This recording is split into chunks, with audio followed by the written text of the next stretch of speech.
Hey, what's up, Unbroken Nation? Hope you're doing well. Welcome back to another episode with author Dr. Mark Karris, who is a licensed marriage and family therapist and full-time private practice in San Diego, and he specializes in religious trauma and men issues.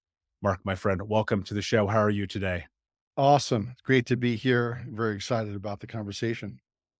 Yeah, same. You and I got to touch base and spend a little bit of Mm. time together before recording this. And, you and I are in very similar boat in terms of journeys and parallels in lots of different ways. And I think so are a lot of people who are going to listen to this episode. Before we dive in, tell us a little bit about your background. Wow. Background. Um, well, I could start off when I was, I think every person's family is a little dysfunctional. I think mine was on the charts, probably pretty wild. But I think of my background, I don't know if you want me to get into that level of background, but yeah, that's what I think of. Just a really wild, crazy, topsy turvy abuse, drugs, violence. Stepfather was in the pagans motorcycle gang. Mom, a drug addict, drug dealer who did die of a drug overdose. So growing up in that milieu, and then my father, mental illness and abusive, and so it was a pretty wild growing up in that. So I was pretty lost, disoriented, hopeless. I do think a saving grace was music. I did start playing the guitar, was about 15, but all of that I think really shaped the trajectory of the rest of my life. So with that, a little bit of background in a cutter and depressed and lost, I did have a profound spiritual experience that I would say was in the realm of the Christian tradition at the age of around 21. And that I got out of one into another. But yeah, we could talk more about that. Yeah, well, Yeah, and we're certainly going to get into that. Mark, I'm wondering, one of the things I've been curious about is if someone were to really know you, I yeah, want to create a little context as we go deep into this. sure. And you can include any of the background of your journey, your story that has led you to today. But what is one thing that people really would need to understand about who you are to Mhm. understand who you are? Passionate. Yeah. Hung there's one word, right? But I think hungry, passionate, seeker. Just it's something that took me to this very moment of just seeking and hungering after truth, after what it means to be more whole in the world. A lot of my background, especially as I consider I have a master's in counseling, a master's of divinity, and a doctorate in couple and family therapy. A lot of that is just wanting to work through my own, you know, and I wouldn't change it for the world, even though it would cost a pretty penny. But I would not have changed that education and engagement with mentors and being challenged, inspired, called out, you name it. It's all shaped me to this very moment. Yeah. That's a strong word, man, and I think that when you look at anyone's journey when they're actually wanting to change something about the world, Mm. like, you have to have that drive, they're Drive, the yeah. the slings and arrows and the stabs in the back that leads one down this path are things that you have to be able to navigate and move through, and I would guess that your ability to do that, and I don't wanna put words in your mouth, probably comes from having to build resiliency based off of what I hear was just an incredibly tumultuous childhood, and I resonate with Mhm. you in a lot of ways as, my mother was a drug addict and alcoholic, my stepfather was incredibly abusive, and I found myself as a kid, same, moving to music and being like, "Okay, I can just keep these things in my ears all day long." It creates this Mhm. parameter of safety. When Yeah. when you reflect on that and you go back into that story and that journey, Mhm. um, I think that a lot of people don't understand that it shapes you and it makes you. It Mm. Do you think that's Yeah. true? Well, I do think that's true. I also think that the research certainly bears it out that what happens to us when we're younger has incredible ramifications for the shaping of our nervous system, our attitudes, our mindsets. Um, yeah, so but there's an interesting piece of my family dynamic because I have a twin brother and a younger brother. The younger brother is diagnosed with paranoid schizophrenia, and he will be in prison for the rest of his life for murder. But in our relational dynamics, I was the older brother, even though I was a twin by 2 minutes. And I think that older brother needing to protect, I mean, I got right in the middle when my stepfather was trying to beat the out of my younger brother. I was right there when I heard the pounding of the flesh of my stepfather beating my mom. I tried as a little kid, trying to get in. So this sort of protector, this wanting to take care of, it's interesting that even that piece within my family dynamics, well, look what I'm doing. I'm a therapist trying to help others and dedicated my life to this. And so it's so interesting that even that piece shaped me in a lot of ways too. Yeah, and I resonate with that. Obviously, being a trauma coach and helping people around the world literally just came from the same thing. It was like, Mm, and I remember once I was having a conversation with two of my younger brothers, just about the way that I kind of navigate the world. And I mm, think natively as men, we are generally speaking fixers. I think that when you come from a traumatic background, you're always looking for solutions and trying to create parameters and frameworks of safety.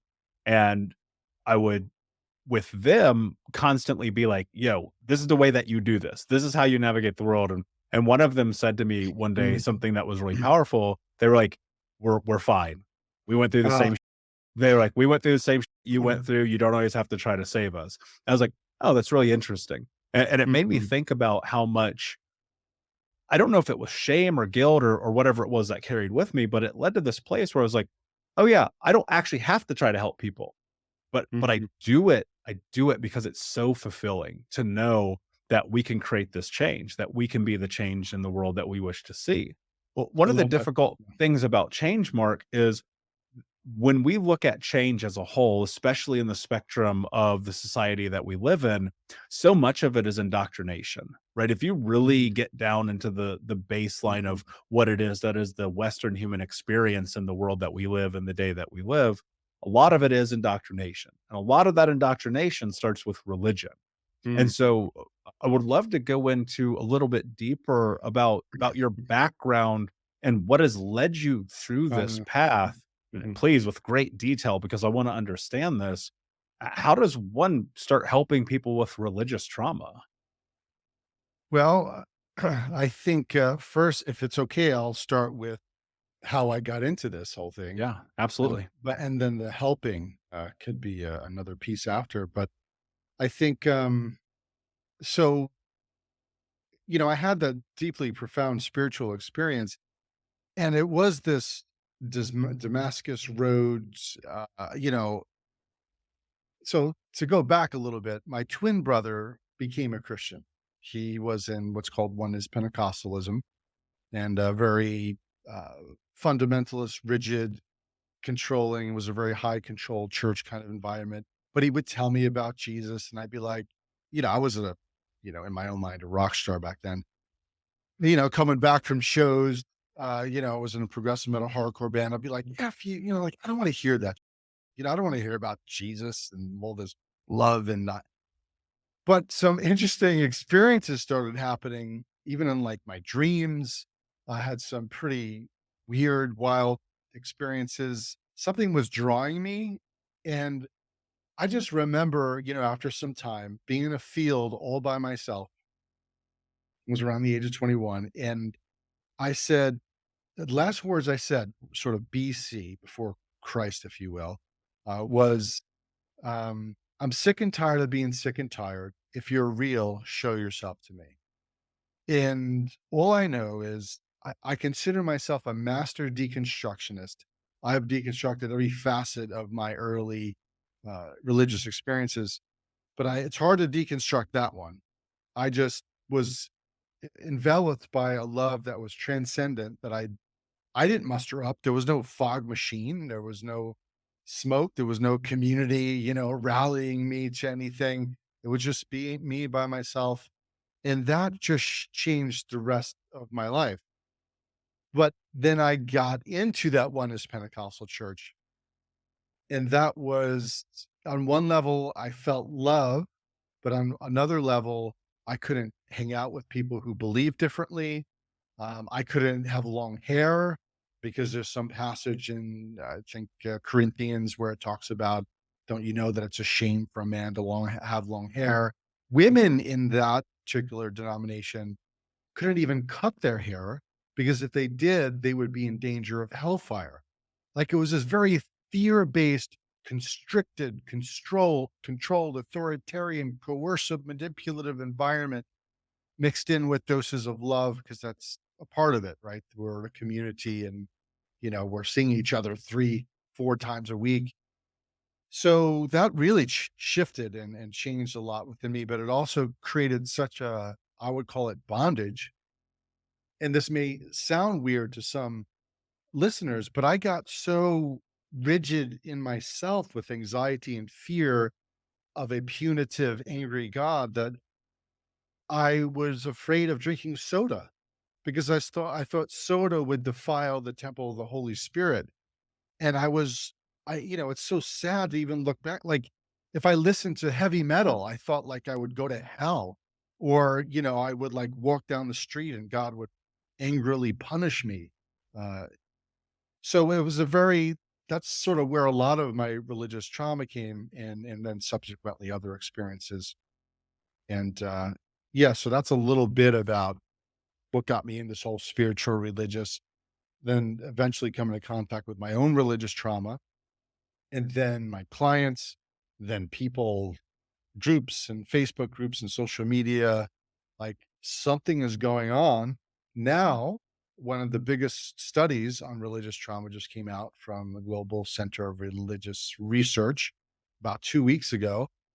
And then we have other groups that are formulating particular definitions of religious trauma so it can get into the academic and maybe the DSM, the sort of psychologists' Bible, so to speak, to really, give voice to this phenomenon that's really hurting a lot of people.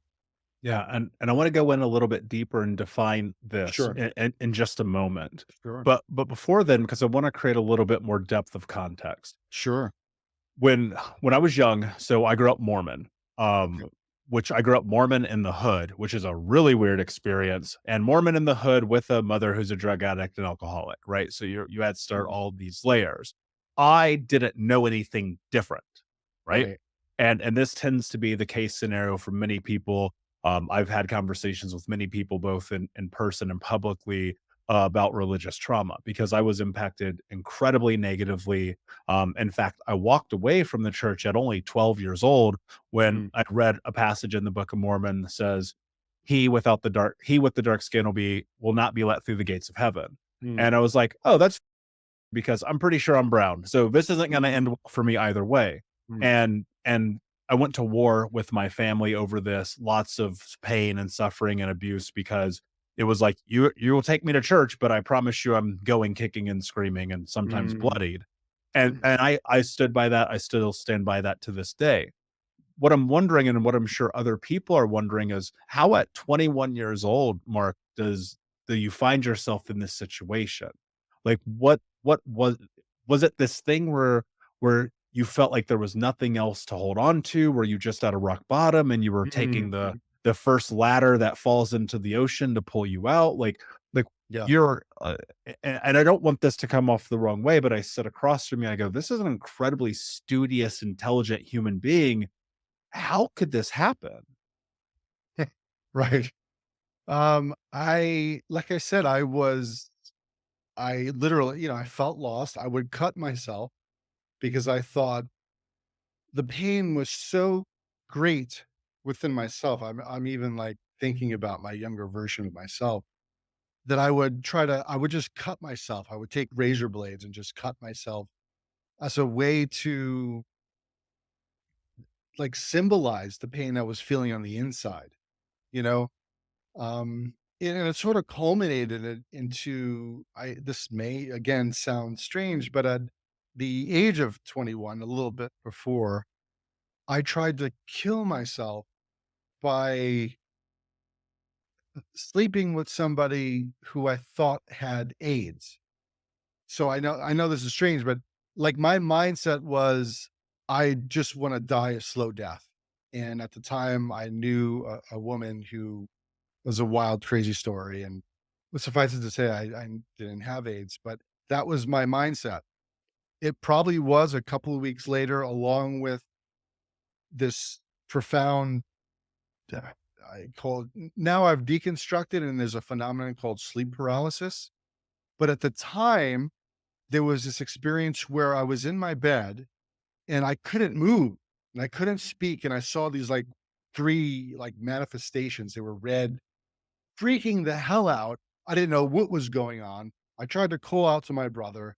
I like was calling out to Jesus because my brother was talking about Jesus and it was still there. And I'm like, this isn't working. All I know is I woke up and I was I just broke down in tears. I felt traumatized.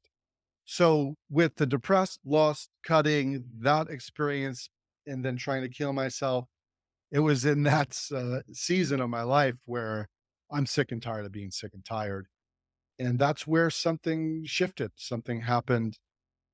And I look back and you know, I can't deconstruct that in a way because there was no one manipulating me. It was just me alone.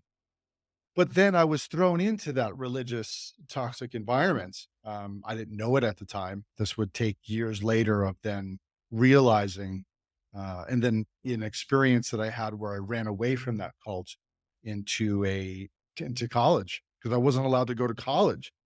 Like that's how authoritarian this pastor was being, because he wanted me to be quote his armor bearer, which there's verses in the Old Testament about these armor bearers taking care of the priests, the big royalty, of God's agents. So he just wanted me to be his like go to. What do you need, Pastor? Oh, well, I think this would be helpful. Okay, you got it. But then eventually there was an incident of him having an affair in the church with somebody. And I remember this so vividly. He was arguing with his wife in front of me. I remember a literal physical snap in my chest. And I said, I got to get the out of here. Mhm. And I knew somebody at college at the time. And it must have been a few weeks later. I talked to somebody at the college and I was there and in college. And the first few months, man, there was times where I was on the floor in a fetal position thinking I was going insane because I didn't know what truth was. I didn't know what was real or what wasn't real. And so I had some panic attacks. It was very extremely disorienting.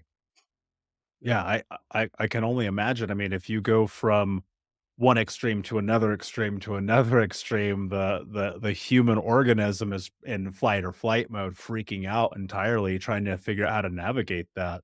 Right. And what's so interesting about what I believe, and this is just I'll speak from my own first person experience, Mhm.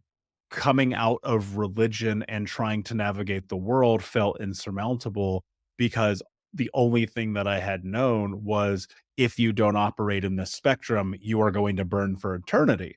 And I couldn't help but think, and I recall this in my late teens and even into my early 20s, just thinking to myself, like, why would you want to associate with this concept or idea of the fear of God, right? Mhm. And to me, like sitting in that, it's like we should live not in fear of, whatever is in the afterlife, which none of us know, but instead go, okay, maybe if I can be a good person, this will work out. And I often think to myself, Mark, I go, I am not religious. I am agnostic at best. I'm spiritual. I go, universe, guide me, please, whatever, Right. and maybe that is in some facet, a deeper spirituality. It's something I'll always be working through and trying to understand.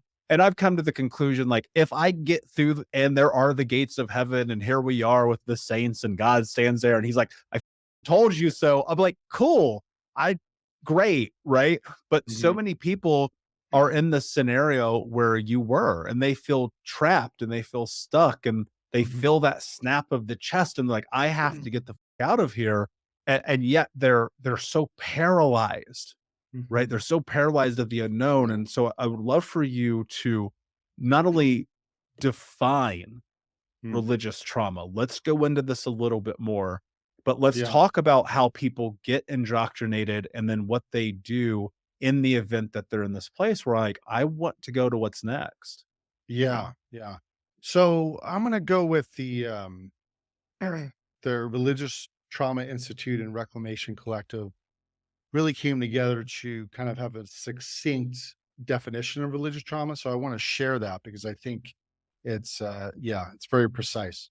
So religious trauma is the physical, emotional, or psychological response to religious beliefs, practices, or structures that is experienced by an individual as overwhelming or disruptive and has lasting adverse effects on a person's physical, mental, social, emotional, or spiritual well being.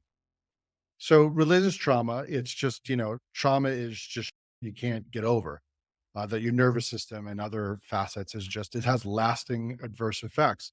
So, these are effects that were experienced in a religious context. And for me, they were the suffocating beliefs, the oppressive behaviors, the constricting rules, the confining structures, and they had a serious impact. And a lot of, in my book, part one kind of flushes that out between the debilitating anxiety, the effects on the body, and understanding of the body and pleasure, toxic shame, nagging self criticism, betrayal trauma, which is an interesting thing, and just rejection from the community, which I mean, that in itself, being that we are tribal creatures and we have evolved from that sort of scenario, being away from the tribe was a death sentence. So our brains still carry that over. Like, so to leave our community feels like a death sentence, from our nervous system perspective. And it feels very dangerous. And the rejection, what? How could you deconstruct that? How can you not believe that? And then you're thrown with, well, maybe you're hanging out with Satan. Maybe Satan's clouding your mind. And then there goes Mark, you're in danger of hellfire. And so the title of my book is The Diabolical Trinity: Healing Religious Trauma from a Wrathful God, Tormenting Hell, and a Sinful Self. For me, that is one trifecta of beliefs that many of us are indoctrinated with, because you can't have a tormenting hell without a wrathful God to put you there. And you can't have a hell without evil, sinful people to be put there. So the notion of original sin or the depravity of humankind or the sinfulness and primarily evil nature of humans, which was pounded and pulverized into me with every church service, and then the idea of a punitive, wrathful God who, if you don't do the right thing, like just think about that, like this omnipotent, all-powerful God who had a snap of a finger, and you read stories in the Old Testament, some in the New. If you don't do what God says, He's going to open a can of whooping, and He burned people alive.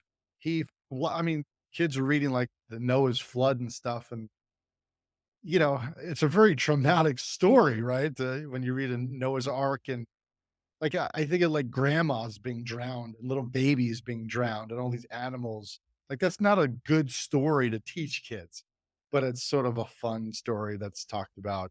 God saved a few, but it's traumatic. It's like we're giving this image of a God who uses violent physical punishment to discipline. It's not okay. It's toxic. It's traumatizing, and there's plenty of research on what I'm talking about right now. Yeah, and, I think often also, especially when it comes to the written scriptures, it's like you have to realize, like, a lot of that's hyperbole, right? I don't know of any living human being who ever survived living inside of a well. It's like, that's not a thing, right? And so can we take this with a grain of salt and sit in it and take it for what it is? And it's not to say there aren't like powerful things in scripture, like thou Sure. shalt not kill, like don't covet thy neighbor's wife. Like, yeah, we get that, right? Like that those Mhm. things make sense and they're a great guide and maybe even a pillar concept for life. But the fear that comes along with that, which you pointed to in the research along with it as well, is something that I think people need to understand at a little bit more depth because I would say from my perspective, and again, and this is Mhm. if you're religious, like we're not on religion, right? I just want to be Right. clear about that. That's not what this conversation is. This conversation is about exposing the reality of what it can be for many, many people. Mhm. And what I'm wondering is to go a little bit further into the depths of this for those who have this feeling, these sensations of like, this doesn't feel right. This feels like pain, indoctrination, punishment, hurt, torment, loss, not community, not love, not joy, not the things that you felt in that moment when you're like, this is what I need to step into, but instead the opposite. They're Mm. in constant fear of damnation. And even though they follow all the rules, it's so toxic, which is a word I really don't like to use, but in this case scenario, I agree with. It's so toxic that they feel like they would much rather for many people be dead than be in the religion any longer. Like Mm. how does one remove themselves from this in a safe and healthy way if that is even a possibility? Yeah. So first, just to address your point about religious, I'm not into bashing religion either. I think there are wonderful churches out there doing incredible and great things. This is just a particular form of theology that is discussed in such a way by preachers frothing at the mouth with venom and anger and Mm, not working through their own trauma and their own pain, and hurt people, and they're not yes. dealing with the wounded exiles within themselves.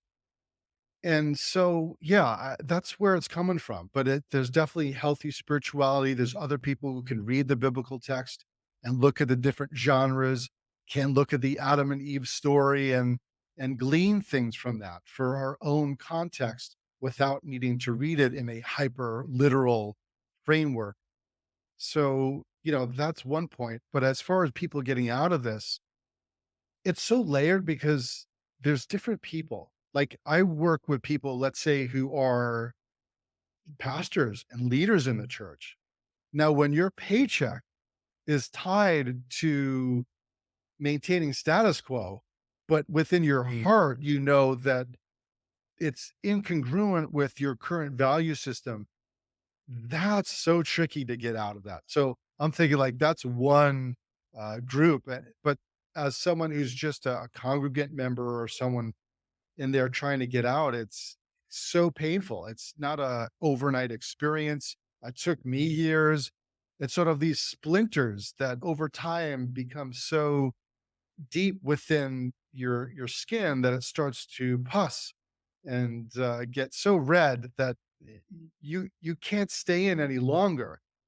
Um, so it's a very tricky to get out because the pain of to go to a greater good that you don't know is so disorienting. It's so anxiety provoking, but it takes a village. And typically, if anyone gets out of it, they could sometimes do it by themselves, but to have compassionate witnesses being with them on the journey to help them to be part of their unholy huddle, those group of people who are in their corner, helping them wrestle through all those things that other people in the church might call unholy. So it takes a community sometimes to get out. And sometimes you can do it alone, but to do it well, it definitely takes a village. Yeah. It certainly does. And one of the things I was thinking as you were going through that just now is how often people will take that step. They'll remove themselves, their family, and then be completely and utterly ostracized, right? You know, Mhm. that is a part of this, unfortunately. And I wonder, like in your case, now heading into this space of college and being on the floor, having the panic attacks, what were the steps that you took in your personal life at the beginning, like the day 1 steps? Uh, yeah. It just so happened that while I was on the floor, um, it's just I went to actually a Christian college, but it wasn't sort of a fundamental, so sort of the middle of the road, sort of evangelical, not too sort of well, wasn't condemning much at all. But within that, I had a roommate who, gosh, there it was people. I mean, that's the paradox. It was people who hurt me the most, yet it was people who took me by the hand as I was on the floor, and then some mentors, people who believed in me and spoke life into me and called those things which weren't as though they were. And it was those people who, yeah, just took me by the hand and led me to greener pastures within myself that were very spiritually oriented and not so much religiously oriented. So I'm so much in debt to those people, and as an avid reader, they were my mentors too. I so passionate, so hungry. So I think back on the yeah, some books that were just transformative for me that were mentors from afar. So it was people, it was other people, and then hearing their experiences. Podcasts and stuff weren't so big at the time. I don't even think that was a thing. I'm kind of old now, but that was, yeah, those were some things that were really instrumental. I know the question people would want me to ask would be, what were some of those books? Oh gosh, back in the day, there was the Ragamuffin Gospel.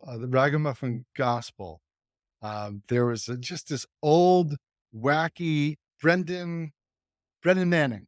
That was one book, like religion, grace, grace, grace, grace.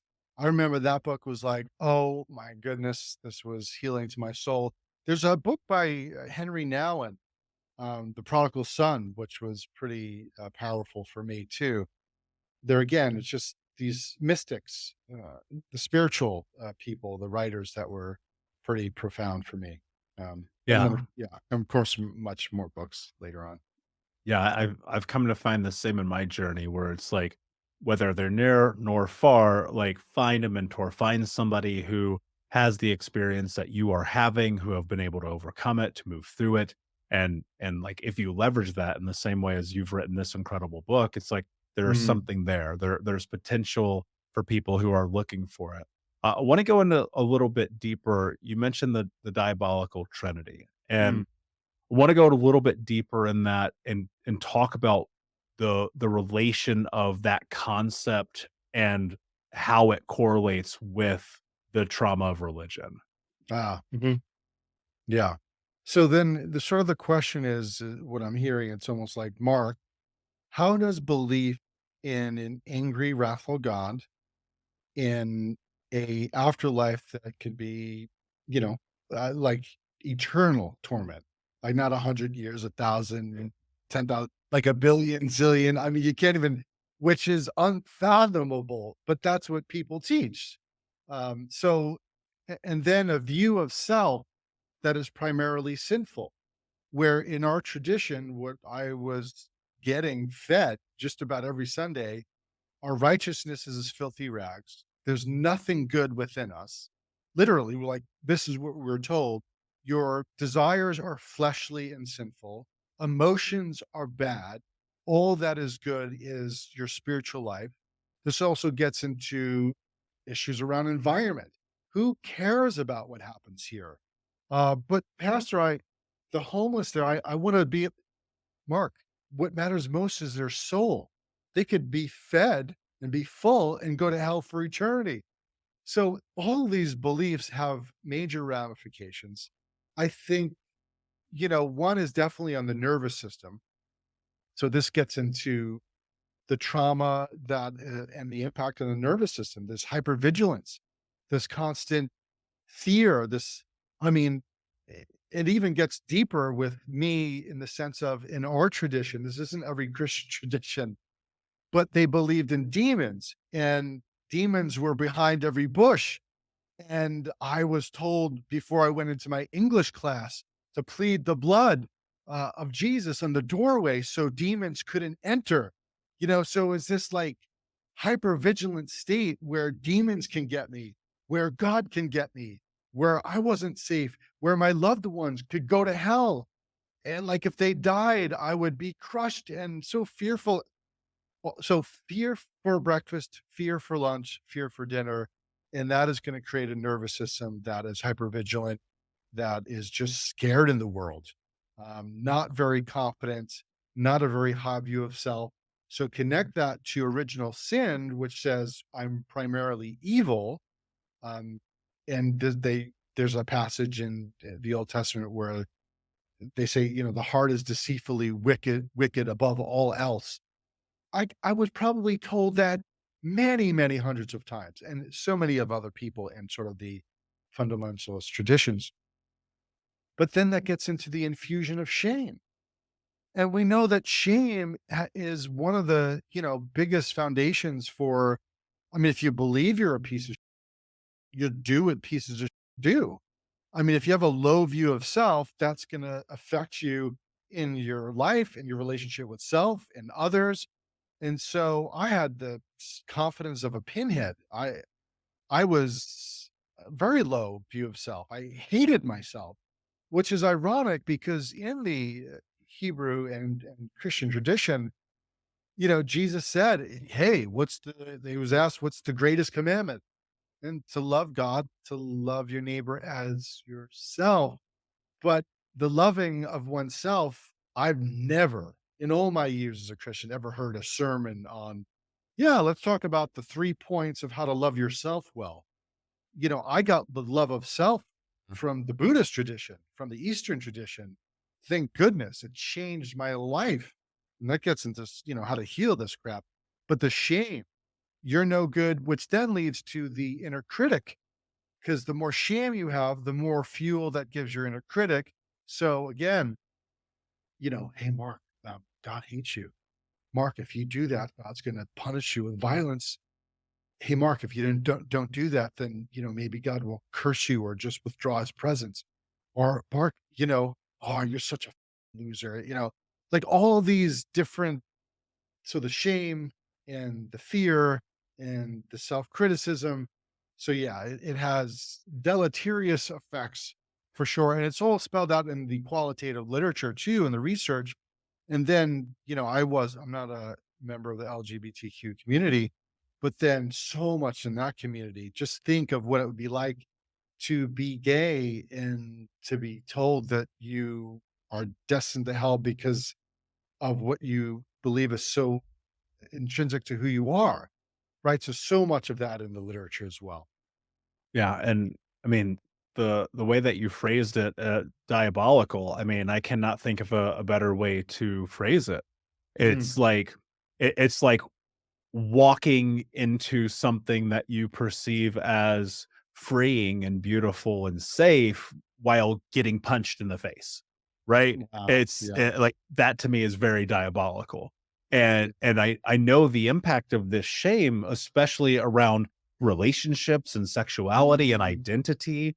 And it Yeah. leads you to this place where you're constantly questioning validity. Like honestly, Mark, it's still something to this day I deal with. And in a Mm, therapy session not that too far in the distant past, like I sat and I talked. I was like, growing up in the LDS church, we weren't in a polygamous sect. We were in, standard and being mhm. baptized at 8 years old and being told, only save yourself for your wife and this and that created so many elements of shame in my life that like most normal human beings losing my virginity prior to marriage, even through the work being a trauma coach for almost a decade, 13 years of Mhm. this, I was like, man, like there are still these moments where I can't even get connected intimately because of the shame and indoctrination of something that happened to me 30 years ago. Right. Right. And so you think about the implications of this and like thank God for therapy, thank God for coaching and books and literature and Mhm. research studies. But it's still like those little seeds get buried in you.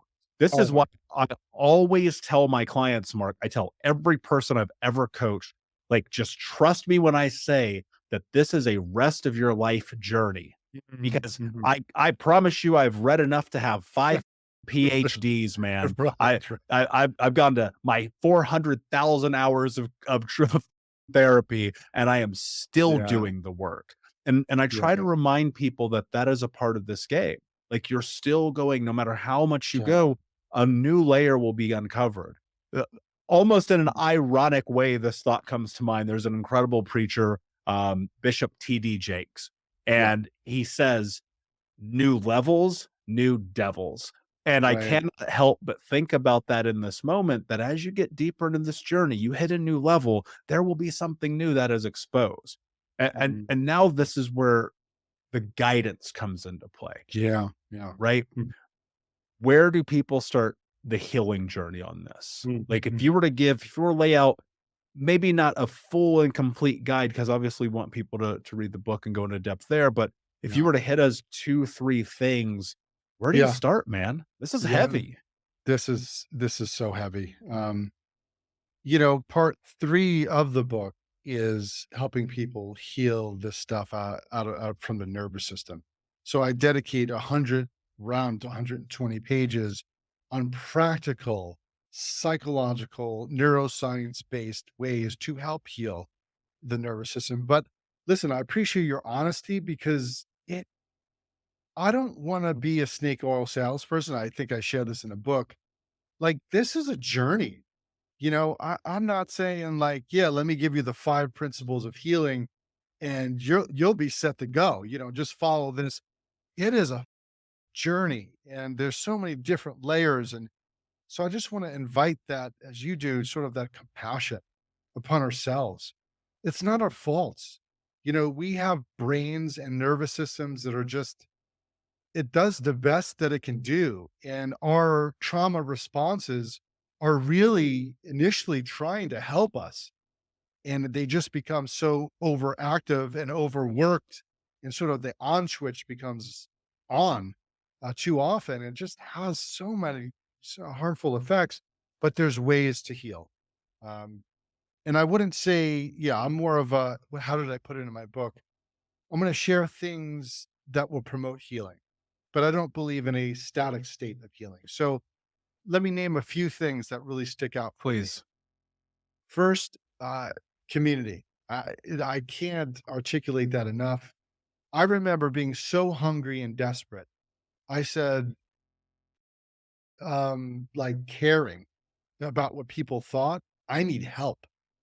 Like it gets to a point where, listen, you got to do what you got to do to get help. Um, you know, I know it's painful. I know it's hard. There's a lot of fear. I got rejected. Mark, I don't have time. Mark, that's not an issue that I really specialize in. Mark, your stuff is bringing up too much within me. Maybe, talk to a liberal kind of folk but I'm a real proponent on healing in community. So finding one or two people, if you can, is so important. But let me share one of the biggest pathways to healing for the shame.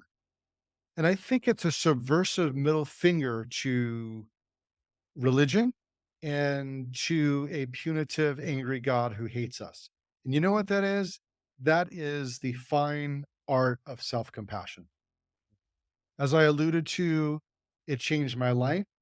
There are hundreds and hundreds of research studies at this point. Every positive experience that a human can have is correlated with self compassion at this point. So it's like pointless to do self compassion studies because it's only a good thing. So what does that mean?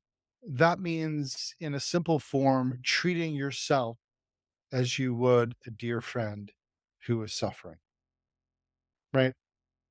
If you thought about a nephew, if you thought about a child, if you thought about someone you cared about and they're suffering and they have anxiety or self-critical thoughts or kicking their you wouldn't beat them up. So this whole idea of self-compassion, Kristen Neff, researcher, huge work on self-compassion, but she breaks it down into 3 components. Uh, Mindfulness, being aware this is a moment of suffering. Second is common humanity.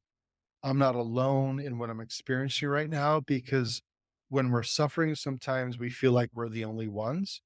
So that second piece of common humanity is really powerful. It was for me. And then third is now that I'm aware, now that I know that I am interconnected with many religious trauma survivors and trauma survivors in general, how can I extend compassion to myself in this moment? And it could be as simple as like I feel I'm doing it sort of organically, putting my hand to my heart and just saying, I notice this is a moment of suffering. Mark, may you be kind to yourself. May you be well. May you know that you will get through this. That just taking a moment of pause, a few minutes out of your day, putting your hand to your heart, tapping into the inner pharmacy, maybe a little hit of oxytocin, going into the tend and befriend system within the, your nervous system there, and just being kind to yourself, right? That just changed my life. That also gets into how I talk to myself, right? So this gets into, working with the inner critic. So in my work, working with clients, helping them befriend their inner critic, which was so paradoxical because even in some religious traditions, they were told that was Satan. Oh, you're a loser. You won't amount to anything. Listen, you better not leave religion because you're going to be in danger of going to hell, or whatever it is. You call yourself spiritual. Give me a oh, that's Satan. No, it's not Satan. It's not. And I know this may ruffle some feathers. Some people may believe in demons and Satan. That's cool. It's not where I'm at. But we do know from neuroscience that there is a part of us that we call the inner critic that is trying to be hard on ourselves, but its motivation is trying to help us avoid pain. And that's the paradox. So helping people be kind to their inner critic, know its motivation, befriend it. And then what would self-compassion talk be in this moment? You were so hard on yourself and don't, on yourself for doing that. But what would it be like if your brother was going through the same thing? What would you say to him? How could you say that to yourself at this moment? So that kind of self-compassion work. And let me point to one more piece in the self-compassion work. Kristen Neff talks about the yin and yang of self-compassion. There is sort of this motherly, nurturing self-compassion, which is beautiful. But sometimes there's the firefighter compassion going into a burning building and doing what you got to do to take care of business.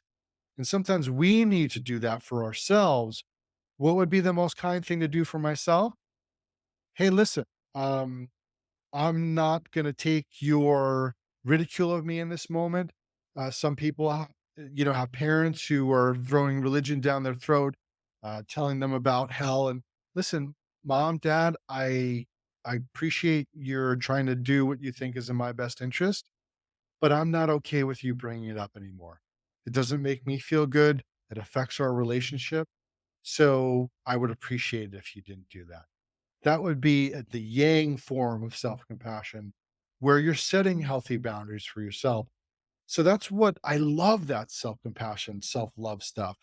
And I just didn't hear much of that in the Christian tradition at all. Yeah. For me, one of the things that has become a cornerstone of my journey is kindness. Uh-huh. Kindness for self, kindness for Mhm. others. If you grow up in the way that I and many people who are consuming this content grow up, kindness might as well be planet Pluto. You know what I Mm, mean? I mm. guess planet Pluto's technically not a planet anymore. Ah, So right, right, whatever, you get my right, point. right, right. Whoever's going to email me about Pluto, it's fine. But I think about that frequently where it's like, kindness above all. Like it really truly, because that compassion is often the very thing that we were denied. And you will Mm, find in this journey, the thing that are denied is the very thing that you most desperately need. Right. mm, And you mm. find that as you step deeper into it, and even in Beautiful. my own journey, the willingness to the most uncomfortable thing that I deal with on a day-to-day basis in my life as a human being is Mm, kindness, but it is mm. also the most predominant thing that I make a requirement. And so Yeah. it's very much that firefighter thing that you just laid out, because sometimes the hardest thing that you can do, and it sounds counterintuitive, is like, be nice to yourself, Yeah. right? Support yourself, pull yourself up, force, I'm literally going to use this word, force yourself into doing the thing that you know you need to do. And Mhm. and my hope is that people do that through compassion, knowing that on the Yeah. backside of those actions and decisions, it's the right thing to do. It's not doing it through pain, but doing it because you know on the other side, you're going to reap the benefit of actually doing what you need. Yeah. Mark, this Absolutely. conversation's been really incredible, man. Before I ask you my last question, please tell everyone where they can find you. Sure. Well, my on my website, mark-karris.com, I am a social media dinosaur. So Facebook is gonna be where most people can find me and interact and chat with me and stuff. And then of course my books are online and Amazon and all that good stuff. Yeah, and we'll put all the links in the show notes. Guys, go to thinkunbrokenpodcast.com, look up Mark, and we will have all the links to this content, the books, and more right there at thinkunbrokenpodcast.com. My last question for you, my friend. Yeah. What does it mean to you to be unbroken? Mhm. For me to be unbroken is I is to come to realize that I don't even like the word broken. I'm not a car. Uh, you know, I'm not broken because to be human, to live in the world that we do is to experience some level of dis-ease. I find that those who have no dis-ease, I wonder if they are the mentally ill because you have to split off such a huge part of your experience to not see the chaos and the hatred and the murder and the racism and every other kind of ism that's going out there. Like I said, we have makeups, we have a nervous system. We are not something that could be easily fixed that way. So for me to be unbroken is just to be okay with being human. And to be human means to be not okay sometimes. And I'm okay with that. Yeah, it's the being okay with not being okay. It's like, you're a human, it's fine. At the end, But it's all gonna work out the same for all of us, right? yeah, And thank you again for being here. Unbroken Nation, thank you for listening. Please like, comment, share, tell a friend, share this with someone because your effort, your energy of letting someone else find this content, of delivering what we've just talked about, could be the very thing that not only changes, but saves their life. And when you do that, you become a part of the bigger mission of ending generational trauma in our lifetime. So, my friends, thank you for being here. And until next time, be unbroken. I'll see you.